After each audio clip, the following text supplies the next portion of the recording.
Hey everyone, welcome to this explainer. Today we're diving into a massive, kind of counterintuitive contradiction that's just hiding in plain sight right inside our agricultural supply chains.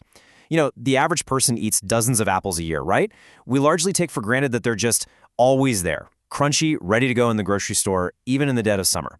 We generally think of farming as this beautifully simple equation. You grow more food, you make more money, and you rely a whole lot less on the outside world.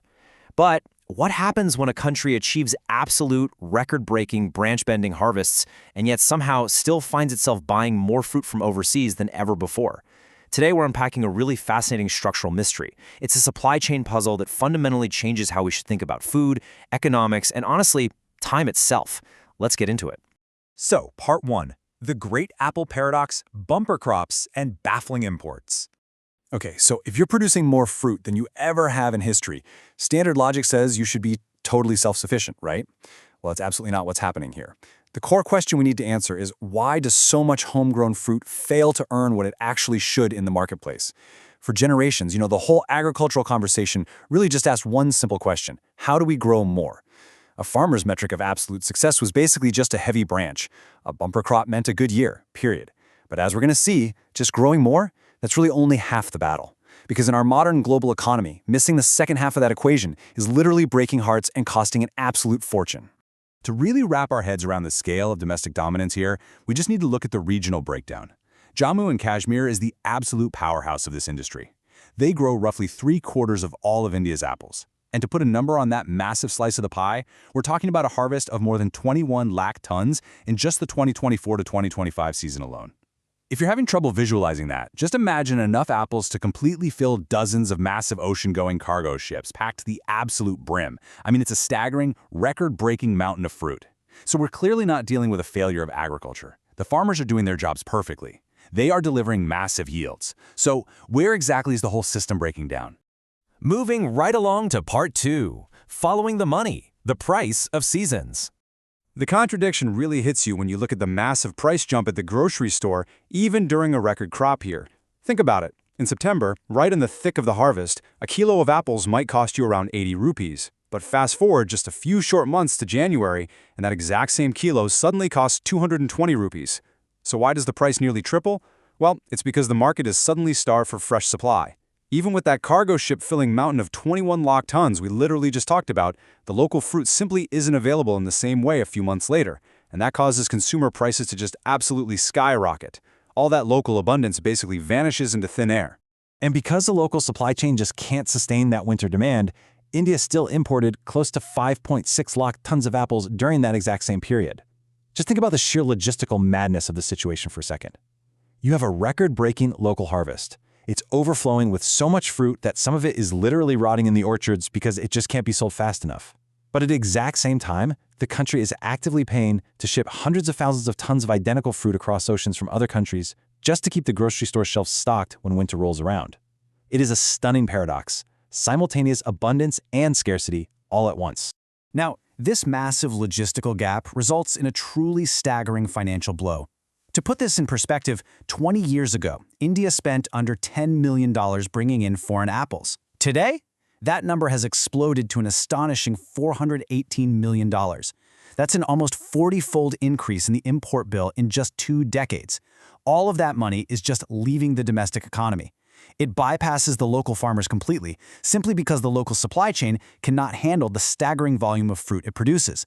So instead of enriching the domestic agricultural sector, that wealth is shipped overseas to solve a problem that local farmers have technically already solved when it comes to pure yield. Crazy, right? All right, that brings us to Part 3. The 8-month gap, a problem of time. So, the real culprit here is a chronological imbalance. It's all about how the year is shaped. See, India produces an absolute flood of fresh apples, but for a very brief 4-month window from August to November. And during this time, the market is completely overwhelmed with supply. But then comes the really long haul, the remaining 8 months of the year, from December to July. During this long stretch, the country is desperately trying to fill the void. They're drawing down on extremely limited cold storage reserves and increasingly relying on topping up the national supply with that incredibly expensive foreign fruit we just looked at.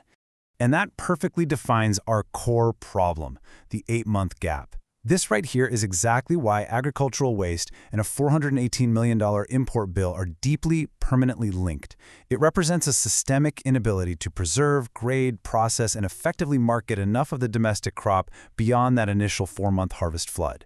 Look, when you lack enough modern, climate-controlled cold storage facilities to sort of put the harvest to sleep for a few months, the fruit goes bad.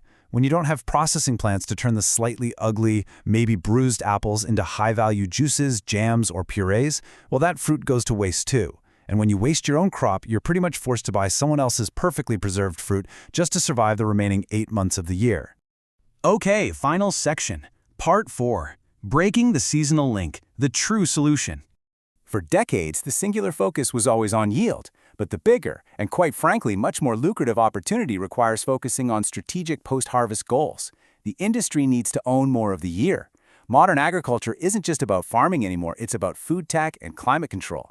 Owning the year means heavily investing in the infrastructure to keep the fruit sellable for much longer periods. It means aggressively processing those lower grades of apples, the ones that maybe don't look shiny and perfect enough for a front-row grocery store display in January, but are completely fine for commercial products. Executing these post-harvest strategies is really the only way to cut into that massive $418 million import bill and keep that capital at home where it belongs. Now, since no one can actually fight the seasons, nature is always going to dictate that apples grow when apples grow. The ultimate takeaway here is a profound shift in mindset. The entire agricultural strategy has to shift to disconnect the harvest date from the earning date. If you pull an apple off a tree in September, you shouldn't be forced to sell it for 80 rupees right then and there just to stop it from rotting in a hot warehouse. You need the systemic capability, the technology, and the storage infrastructure to hold on to that physical value until January, when it's suddenly worth 220 rupees. So as we wrap up this explainer, I want to leave you with this larger question to chew on. How much of the food on your table is dictated not by what a country can physically grow, but by how it actually manages time? The Indian apple paradox shows us that true abundance isn't just about the size of the harvest, it's about mastering the incredibly complex supply chain that follows it.